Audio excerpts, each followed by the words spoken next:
इस वीडियो में हम जानेंगे पेट की एक ऐसी बीमारी जिसकी वजह से इरेक्टाइल डिस्फंक्शन जैसी बीमारियां हो जाती हैं। ये बीमारी क्या होती है, क्यों हो जाती है और इसको कैसे ठीक किया जा सकता है, इस वीडियो के माध्यम से बात करेंगे। वीडियो को प्लीज अंत तक जरूर देख लीजिएगा और वीडियो अगर अच्छा लगे तो दोस्तों में जरूर शेयर कर दीजिएगा ताकि दूसरे लोग भी इससे फायदा उठा सकते हैं। तो चलिए बिना किसी विलंब के हम शुरू करते हैं। ऐसी बीमारी जो पेट की समस्याओं को पैदा करती है और इरेक्टाइल डिस्फंक्शन का कारण बनती है। तो हम बात कर रहे हैं आईबीएस के बारे में, यानी इरिटेबल बाउल सिंड्रोम। एक ऐसी आंतों की बीमारी है जिसमें आंतों की गति अनियमित हो जाती है और इसके बॉडी पर कई सारे लक्षण देखने को मिलते हैं। अमूमन आईबीएस को 4 भागों में बांट दिया गया है।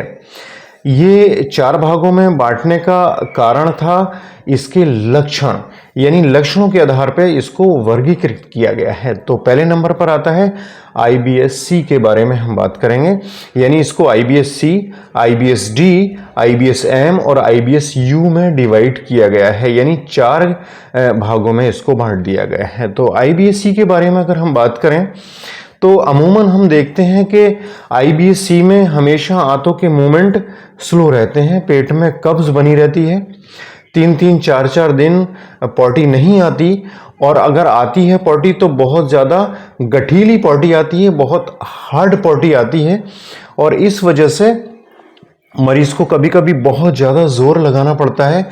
हमेशा ऐसा लगा रहता है कि उसे पॉटी आएगी लेकिन जब जाता है तो आती नहीं है।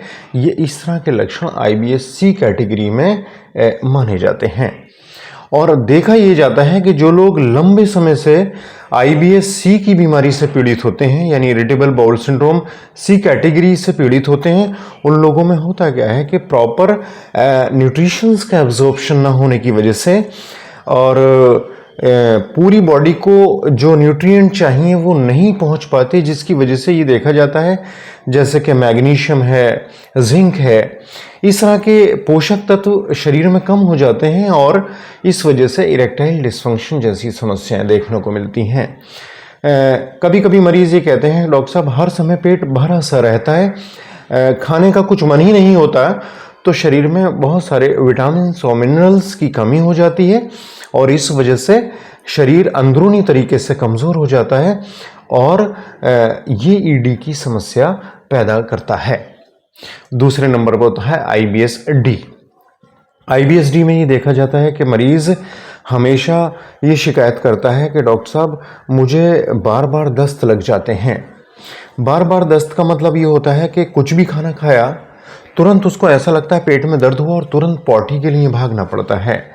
एक आईबीएस डी में कैटेगरी ये भी होती है कि जैसे ही सुबह बिस्तर पे आँख खुलती है, आँख खुलते ही एक ऐसा प्रेशर बनता है कि टॉयलेट तक जाना मुश्किल हो जाता है, ऐसा लगता है रास्ते में ही निकल जाएगा, उसको तुरंत भागते हुए टॉयलेट को पकड़ना पड़ता है, नहीं तो ऐसा लगता है रास्ते में ही स्टूल डेफिकेट हो जाएगा। ये भी एक आईबीएस डी में ही आता है। तो मरीज कहता है कि डॉक्टर साहब बार बार दस्त लगते हैं, सुबह आँख खुलते ही पॉटी भागना पड़ता है, कुछ भी खाना खाते ही पॉटी जाना पड़ता है और ऐसा लगता है कि जैसे बहुत वेग से बाहर आ रही है ये पॉटी, रोकना बड़ा मुश्किल हो जाता है। ये सारी चीज़ें आईबीएस डी कैटेगरी में रखी जाती हैं। इसमें क्या होता है, जो हम खाना खाते हैं वो लाइंटेरिक कंडीशन में, इन्हें मतलब अध पचा ही खाना जो है दस्तों के रूप में बाहर आता है। इससे पोषक तत्वों की शरीर में कमी हो जाती है और देखा जाता है कि शरीर अंदरूनी तरीके से कमज़ोर होता है और इरेक्टाइल डिस्फंक्शन जैसी समस्याएं देखने को मिलती हैं। मतलब शरीर का जो स्टैमिना है वो कमज़ोर पड़ जाता है। तो ये आईबीएस डी वाली कैटेगरी भी काफ़ी ख़राब मानी जाती है हमारी सेक्स परफॉर्मेंस के लिए। सेक्स परफॉर्मेंस बहुत ही ज़्यादा पुअर हो जाती है जिनको इरिटेबल बाउल सिंड्रोम जैसी गंभीर बीमारियां होती हैं।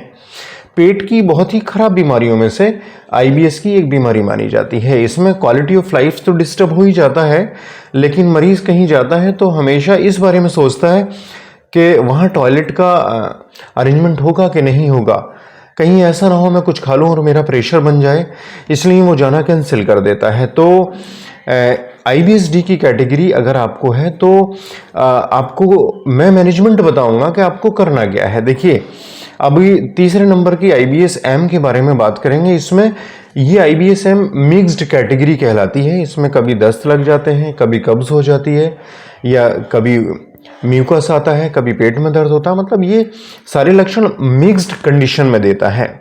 इसमें कोई भी फिक्स चीज़ नहीं रहती, कभी दस्त, कभी कब्ज, इस तरह की चीज़ें लगातार लगी रहती हैं। कभी 2-2 दिन पॉटी नहीं आती, कभी कई बार पॉटी आती है। इस तरह की चीज़ें इसमें रहती हैं और इसमें म्यूकस भी आता है। कभी कभी IBS में देखा है कि IBS में मैक्सिमम केसेस में पॉटी के साथ म्यूकस आता है। और जो चौथा कारण है वो IBS-U है, यानी IBS जो है वो इसका कोई फिक्स्ड सिम्टम्स नहीं है, कोई भी सिम्टम्स इसमें हो सकता है। कभी कब्ज लंबे समय तक हो सकती है, कभी पेट में दर्द हो सकता है, म्यूकस आ सकता है, दस्त लग सकते हैं कई बार। तो सारे लक्षण कोई भी इसमें फिक्स नहीं है, कोई भी इसमें कैटेगराइज के लायक नहीं है। तो इसको IBS-U के नाम से अनवर्गीकृत किया गया है इसको। तो इसको जो है वो लक्षणों के आधार पे कैटेगराइज नहीं किया है, क्योंकि इसमें कोई भी फिक्स्ड लक्षण नहीं आते हैं। अब बात यह आती है कि IBS का इलाज कैसे किया जाए। देखिए, IBS का मतलब होता है आंतों के अनियमित मूवमेंट, यानी आंतों के मूवमेंट इतने ज़्यादा अनियमित हो गए हैं कि कभी कभी तो आंतों के मूवमेंट होते ही नहीं हैं, जिससे मल उसमें फंसा रहता है और निकल नहीं पाता। और कभी कभी आंतों के मूवमेंट इतने तेज हो जाते हैं कि कुछ भी खाना खाते ही तुरंत जो है वो वॉशरूम जाना पड़ता है, टॉयलेट जाना पड़ता है। तो ये आंतों के मूवमेंट कैसे ठीक हों। देखिए, अगर आपको कब्ज है, बहुत ज़्यादा कब्ज रहती है, कई दिन तक पॉटी नहीं आती, गठीली पॉटी आती है छोटी छोटी गांठों के रूप में, तो आपको फाइबर युक्त डाइट लेनी चाहिए। ज़्यादा से ज़्यादा आपके फल और ज़्यादा से ज़्यादा वेजिटेबल्स आपके खाने में होने चाहिए, और बहुत कम फैट्स होनी चाहिए, और जो है ऐसी चीज़ें जिसमें फाइबर कम है, वो जैसे मैदा वाली चीज़ें हैं, तली हुई चीज़ें हैं, मसालेदार ऑयली चीज़ें हैं, आपको बिल्कुल नहीं लेनी चाहिए। दूसरे नंबर पे जो IBS-D है, IBS-D के अंदर बहुत ज़्यादा दस्त लगते हैं, बहुत ज़्यादा म्यूकस रहता है। इसमें हमें हमेशा जैसे चावल है अवॉइड करना चाहिए, जैसे हमें दूध वाले जितने भी आइटम हैं अवॉइड करना चाहिए। बहुत ज़्यादा चिकनाई युक्त खाना हमें नहीं लेना है, और हमें जितने भी तले मसालेदार ऑयली चीज़ें हैं बिल्कुल अवॉइड कर देने हैं। ज़्यादा से ज़्यादा वेजिटेबल्स और ज़्यादा से ज़्यादा फ्रूट्स हमें अपने खाने में रखने हैं। ईसबगोल एक ऐसा जो हस्क आती है ईसबगोल की, उसकी भूसी को आप जो है वो पानी से भी ले सकते हो, वो भी आंतों के मूवमेंट को काफ़ी हद तक ठीक करती है। इसी तरह मिक्स्ड में है, तो जैसे ही मिक्स्ड वाले लक्षण आपको आते हैं, अगर आपको कब्ज है तो फाइबर लें, और दस्त है तो चिकनाई वाले आइटम ज़्यादा ना लें। तो इस तरह से आप इसको मैनेज कीजिए, और लक्षणों के आधार पे मैं आपको बताऊं, होम्योपैथी में बड़ा सटीक और कामयाब इलाज है। अगर आपको IBS की बीमारी है तो आप हमें लक्षण लिखकर भेज दीजिए। देखिए, हर इंसान के लक्षण अलग अलग होते हैं। हमने व्हाट्सएप नंबर अपना दे रखा है स्क्रीन पर, आप हमें लक्षण लिखकर भेजिए, हम आपको दवा सजेस्ट करेंगे, आप बिल्कुल ठीक हो जाएंगे। और हम लोगों को दवाएं देते भी हैं IBS की, IBS ड्रॉप के नाम से, लेकिन लक्षण हमें बताना बहुत ही जरूरी है कि आपकी बॉडी पे दिक्कत क्या हो रही है। क्या आपको कब्ज वाली दिक्कत है, क्या आपको दस्त वाली दिक्कत है। अगर मैं थोड़ा सा मोटा मोटा आपको बता दूं, अगर आपको पेट में कब्ज रहती है, लगातार पॉटी आने की इच्छा बनी रहती है, तो नक्स भूमिका 30 पावर में रोज शाम को एक खुराक लेनी चाहिए। अगर आपको कुछ भी खाते ही दस्त आते हैं और रोक नहीं पाते हो, तो आपको एलोज 30 पावर में नियमित रूप से दिन में 3 दफा लेनी चाहिए। ये काफी हद तक हेल्पफुल साबित होती है। कभी दस्त कभी कब्ज अल्टरनेट चलते हैं, तो फॉस्फोरस इसमें बहुत सटीक और कामयाब दवा मानी जाती है। लेकिन फिर भी आप हमें लक्षण लिखकर भेजिए, हम आपको दवा सुझाएंगे और आप पूरी तरह से ठीक हो जाएंगे। और जो स्टैमिना में कमी आ रही है, इरेक्टाइल डिसफंक्शन जैसी समस्याएं हो रही हैं, वो बिल्कुल नहीं होंगी। आपका स्टैमिना, आपकी टाइमिंग, आपका इरेक्शन बना रहेगा अगर आप अपने पेट की इस समस्या को ठीक कर लेते हो तो। उम्मीद है ये जानकारी आपको पसंद आई होगी। नेक्स्ट वीडियो में फिर मुलाकात होगी। Thank you.